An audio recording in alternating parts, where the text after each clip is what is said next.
Hi guys, today is a review of the MaxiAP AP200. This is one of Autel's portable scan tool devices made to work with your mobile phone. I'm excited about this device because for do-it-yourselfers who are on a budget but want a professional level scan tool, this is one good solution to look at. I'll cover how to set it up, registration and all, give you a walkthrough of its functions, compare it to other Autel devices, and as well as what to expect in terms of updates. Now let's get this.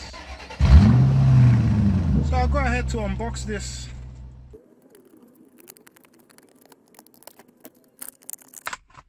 The device itself and some documentation. Quick reference guide basically tells you how to set it up.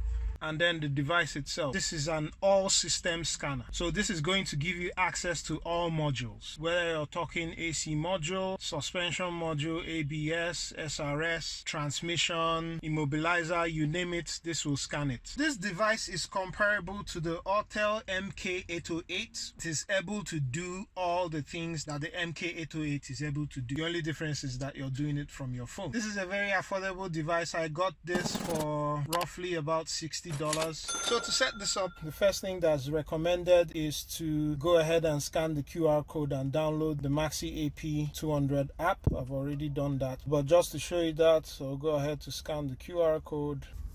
Yeah, and it gives you the website. You go ahead, basically taking you back to this, and as you can see, I've already downloaded it. I'll just open the app. I already have an Autel ID, so I'll just go ahead and log in. If you don't have an Autel ID, just click on register and follow the prompts. I did an earlier video on how to register any Autel device. Feel free to check it out if you want to know more on this.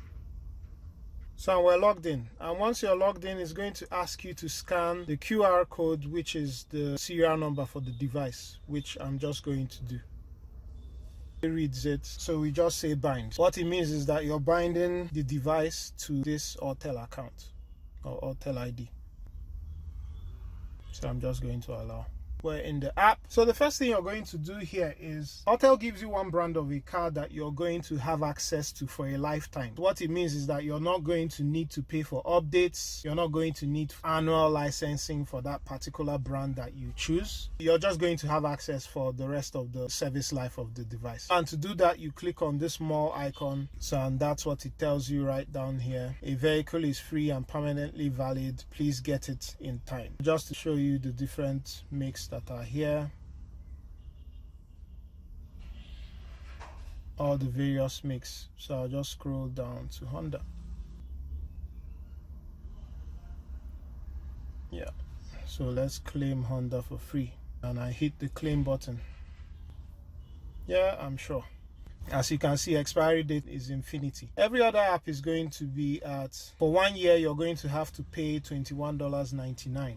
Next is to download the Honda app. You'll need to also download a secondary app for the manufacturer region. You actually have no active business with this app. The main app pulls on this app automatically. It just runs in the background. You never need to log into this secondary app. So that installs.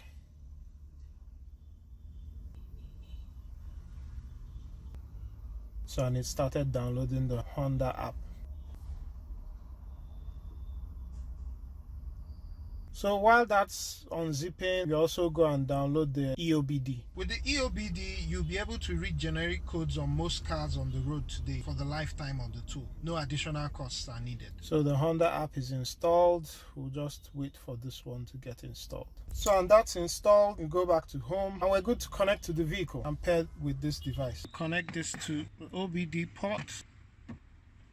Connect the ignition. The next thing to do, you can either tap this VCI button or tap the Me button down here. So I'll just tap the VCI button to connect. So I've turned on location and it gets it. So that's the device there. Okay, I'll just allow that. So, and that's paired. So, and it's connected. Now we have this check mark on the VCI. So the first thing I like to do is to, I'll just select Honda. Wants to do a firmware upgrade. Let's do that.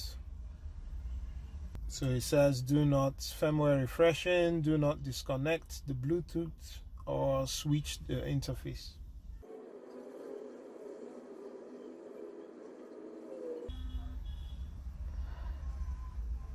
Okay, so it gives us the alert that is up to date, and we go back. So we click on Honda again and do a manual selection. So it's going to ask me to enter the VIN. I hit OK. We'll do an auto scan, or automatic scan, which will scan all the modules in the car. Execute all DTCs will take some time. That's correct. Shift to park. I'm already in park. So and it starts scanning.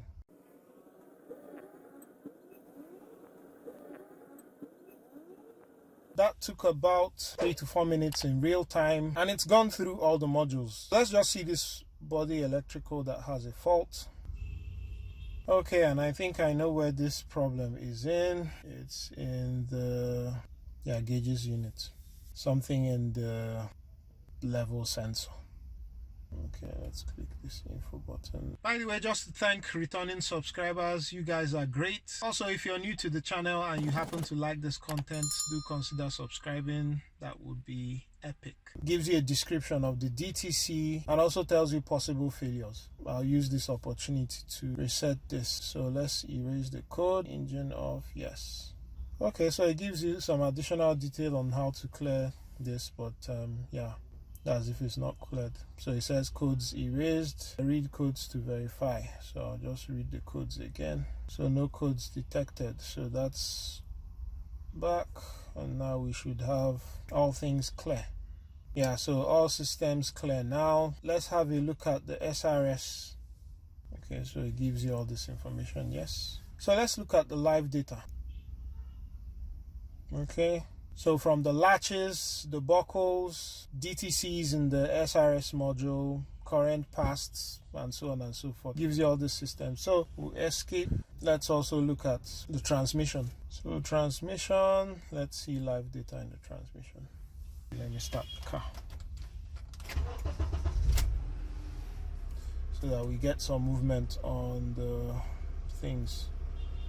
So throttle position sensor, ECT, shift control, the solenoid valves, A, shift solenoids, ATF temperature, drive position, and so on and so forth. So you can see pressure switches. This is very decent level of data. So we'll escape.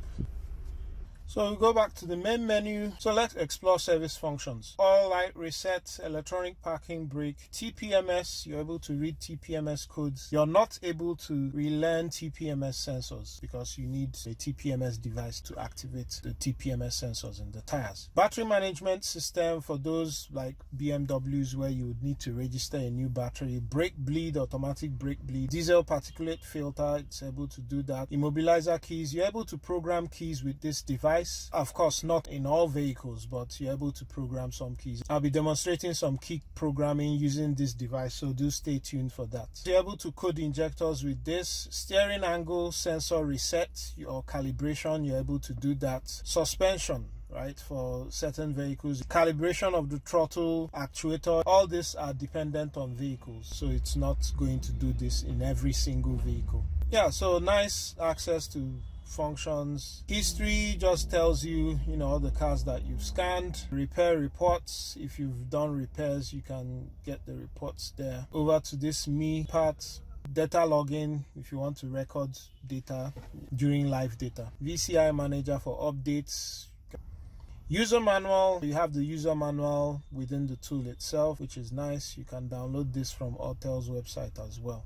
And of course, as we saw previously in the mall, you're able to purchase more cars. So in summary, this is a very good all-system scanner dongle. It's not an active scan tool, so you wouldn't be able to do active tests with this. That said, it compensates in terms of the level of service functions that it has. So some things to keep in mind if you're getting this. So it does take some time to scan things. As you saw, a full system scan took about 4 minutes. Well, full system scans, generally they take time. Even on my larger scan tool, it does take a couple of minutes. So that's not really a major issue. It also takes time to connect to the vehicle. It does take a little bit of time, but nothing that is a deal breaker, to be honest. As you've seen, it gives you access to generic scanning for all vehicles for the lifetime of the tool. So you'll be able to scan all vehicles, read generic codes, but you won't be able to access manufacturer specific codes or perform manufacturer specific services. You're only going to be able to do this on the vehicle brand that you've chosen to have lifetime access to their software. Over the course of the next few weeks, I'll go ahead to do a number of videos on this device, try out a number of services, so do watch out for those. But generally, I think this is a very good device, especially for do-it-yourselfers. You have one or two car brands. I think this is very good. For $60 at this price point, I don't see any tools that would match this. There are a number of options out there, but some of them actually need you to pay every single year to keep access to certain functions. So that's it, guys. Thank you very much for watching this video. Catch you on the next one. Peace.